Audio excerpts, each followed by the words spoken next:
मोहमाया संसार मध्य एकमात्र सत्य हेउछि मृत्यु एवं आम सम्मुखरे प्रतिदिन हजार हजार लोक मध्य मृत्युवरण करुछन्ति। तथापि मनुष्य केबे मृत्यु चाहि नथाय एवं मृत्यु को भय मध्य करिथाय।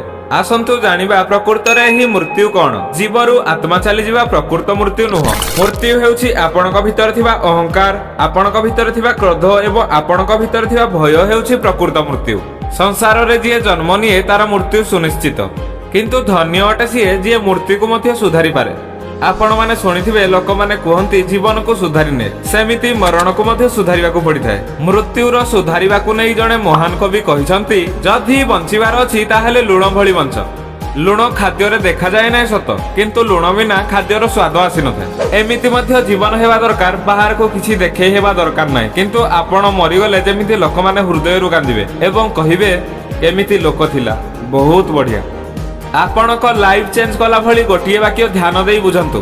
जब हम पैदा हुए तब जग हंसा हम रोए, पर ऐसी कर्मी करते रहो, मरने के बाद हम हंसे लेकिन जगत रोए। यार अर्थ है आमे जेतेबेले जन्म होइतांती जगत हसी थाए, कारण पुत्र किंबा कन्या होइछि एवं मिठा मध्य बंटा होछि, लोक माने खुशी होइतांती। किंतु जन्म होला परे संतानटी कांदी थाए। एठी मने रख, एमिति कर्म करि चालो जेमिति आमे मला परे स्वर्ग रे थाई आमे हसिबा, किंतु दुनिया कांदिबो। जीवन गोटिए अमूल्य रत्न, एही जीवन को नष्ट करिबा महान पाप।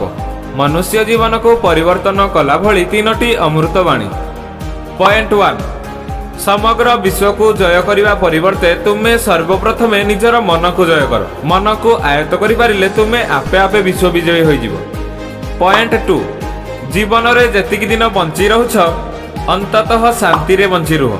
मनांतर मतांतर आडे आदि अग्रसर हेबा उचित नुह।